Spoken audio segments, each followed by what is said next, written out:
तलाक तलाक दूंगी, मगर मेरी एक शर्त है। जब मैं रात को घर पहुंचा तो मेरी पत्नी ने खाना लगाया। मैंने उसका हाथ अपने हाथों में लिया और कहा, मुझे तुमसे कुछ जरूरी बात करना है।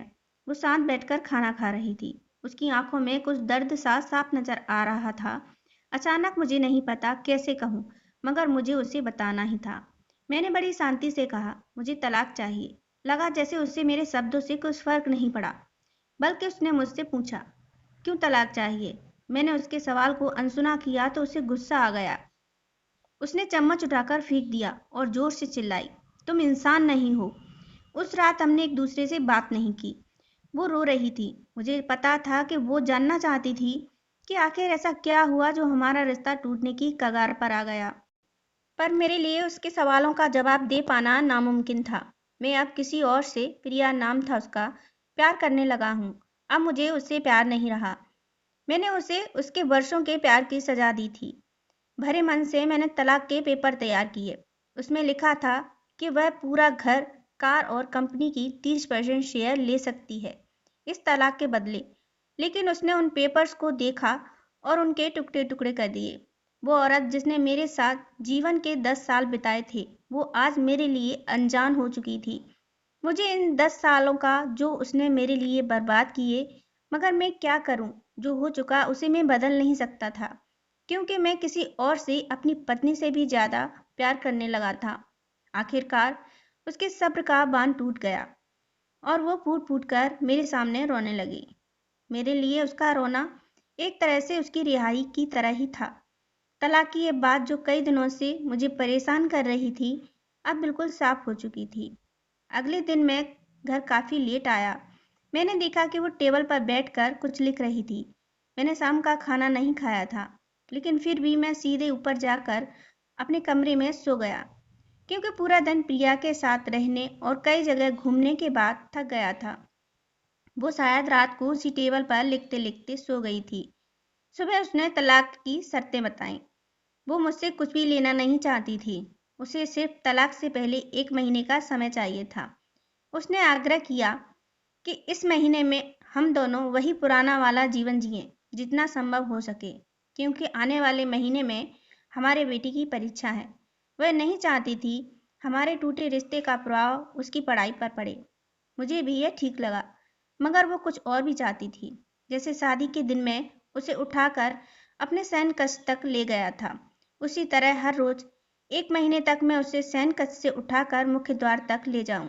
मुझे लगा यह पागलपन है, मगर इन आखिरी दिनों को थोड़ा अच्छा बनाने के लिए मैंने उसकी यह शर्त स्वीकार कर ली। मैंने प्रिया को अपनी पत्नी की सभी शर्तें बताईं। वो हंसने लगी। उसे लगा मेरी पत्नी कितने भी तरीके अपना ले, तलाक तो तय है। मेरी पत्नी और मैं किसी से भी इस दौरान नहीं मिले थे, लेकिन उस दिन जब मैं उसे पहली बार उठाया, गेट तक ले गया, तो हम दोनों काफी अजीब महसूस कर रहे थे। पीछे से हमारा बेटा भी खिलखिलाकर खुश हो रहा था। अगले दिन यह काम थोड़ा सामान्य और आसान हो गया। वह मेरे सीने से लगी थी और मैं उसकी खुशबू महसूस कर रहा था। ऐसा लगा जैसे कई दिनों बाद मुझे यह खुशबू मिल रही है, या फिर कई दिनों से मैंने उसके होने का महसूस नहीं किया था। पहले जितनी उसमें वो कसाव नहीं था, और चेहरे पर कुछ हल्की झुर्रियां नजर आ रही थीं और बाल भी काफी सफेद होने लगे थे। ये वही औरत थी जिसने अपने जीवन के 10 साल मुझे समर्पित किए थे। चौथे दिन जब मैंने उसे उठाया तो वो पुराना रोमांस लौटने लगी थी। 5वें और 8वें दिन वो पुराना प्यार फिर जागने लगा। मैंने प्रिया को इस बारे में कुछ भी नहीं बताया था। अब उसे उठाना और आसान हो गया था। शायद हर रोज यह सब करने का मैं आदी हो गया था। एक दिन वह अपनी पसंद की साड़ी निकाल रही थी, लेकिन कुछ खास नहीं ढूंढ पाई। उसने सांस भरते हुए कहा कि उसके सारे कपड़े बड़े पड़ने लगे हैं। तब मुझे पता चला कि वह काफी दुबली हो गई है और इसलिए मैं उसे आसानी से उठा पा रहा था। मेरे दिल को एक झटका सा लगा। उसने अपने दिल में काफी सारा दर्द छुपा रखा था। पता नहीं कैसे मैं आगे बढ़ा और उसके सिर को छूकर देखा। अचानक हमारा बेटा आया और बोला कि पापा, ये तो मम्मा को उठाकर बाहर ले जाने का समय हो गया है। उसके लिए अपने पापा द्वारा मम्मा को इस तरह उठाकर ले जाते हुए देखना जीवन का अभिन्न हिस्सा बन गया था। मेरी बीवी ने हमारे बच्चे को बुलाया और जोर से उसे गले लगा लिया।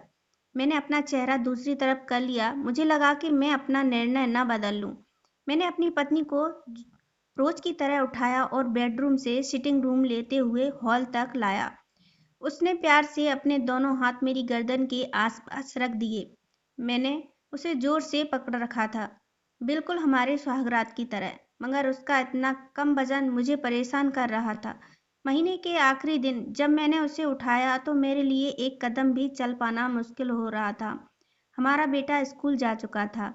मैं अपनी कार में ऑफिस गया और कार से कूदकर बाहर आ गया, बिना कार को लॉक किए। मुझे डर था कि अब एक पल की भी देरी कहीं मेरा इरादा ना बदल दे। मैं ऊपर गया, प्रिया ने दरवाज़ा खोला और मैंने उससे कहा, सॉरी प्रिया, अब मैं अपनी पत्नी से तलाक नहीं लेना चाहता। उसने मुझे देखा और मेरे सिर पर हाथ फेर कर कहा, तुम्हें बुखार तो नहीं है? मैंने उसका हाथ हटाया और कहा, सॉरी प्रिया, अब मुझे अपनी पत्नी से तलाक नहीं चाहिए। हमारी शादीशुदा जिंदगी शायद हम दोनों के ध्यान न देने की वजह से बोरिंग हो गई थी, लेकिन इसका मतलब यह कतई नहीं कि हम एक दूसरे से प्यार नहीं करते। अब मुझे एहसास हुआ है कि जिस दिन मैं उसे शादी करके अपने घर लाया था, उस दिन से जीवन के आखिरी दिन तक मुझे उसका साथ निभाना है। प्रिया के होश उड़ गए। उसने मुझे एक जोरदार चांटा जड़ दिया मेरे मुंह पर। वह रोने लगी और दरवाजा अंदर से बंद कर लिया। मैं सीढ़ियों से नीचे उतरा और आकर अपने कार में बैठ गया। आगे एक फूल वाले की दुकान पर रुका और अपनी प्यारी पत्नी के लिए एक सुंदर सा गुलदस्ता लिया। दुकानदार ने पूछा कि इस पर क्या लिखना है। मैंने मुस्कुराते हुए कहा कि मैं तुम्हें जीवन के आखिरी दिन तक यूं ही उठाता रहूंगा, मेरी अर्धांगिनी। उस शाम जब मैं घर आया, हाथों में गुलदस्ता लिए, मेरे चेहरे पर एक मुस्कान थी। मैं ऊपर अपने कमरे की तरफ भाग कर गया, लेकिन तब तक वह मुझे छोड़कर इस दुनिया से जा चुकी थी, हमेशा के लिए। वो कई महीनों से कैंसर से लड़ रही थी, लेकिन मैं प्रिया के साथ इतना खोया हुआ था कि कभी ध्यान ही नहीं रहा। उसे पता था वह जल्द ही मुझे छोड़कर जाने वाली है, इसलिए वह मुझे और मेरे बेटे के रिश्ते को टूटने से बचाना चाहती थी। मैं नीच उससे तलाक लेना चाहता था, लेकिन फिर भी उसने मेरे बच्चे की नज़रों में एक प्यारा पति और पिता बना दिया था। जीवन की छोटी छोटी बातें रिश्तों में बहुत बड़ा महत्व रखती हैं। बड़ा घर, बड़ी कार, बैंक बैलेंस, ये खुशियों का हिस्सा जरूर बन सकते हैं, मगर अपनों के बिना इनकी कोई कीमत नहीं। अगर यह कहानी पसंद आई हो तो लाइक शेयर करें और चैनल पे पहली बार आए हैं तो सब्सक्राइब करें। राधे राधे।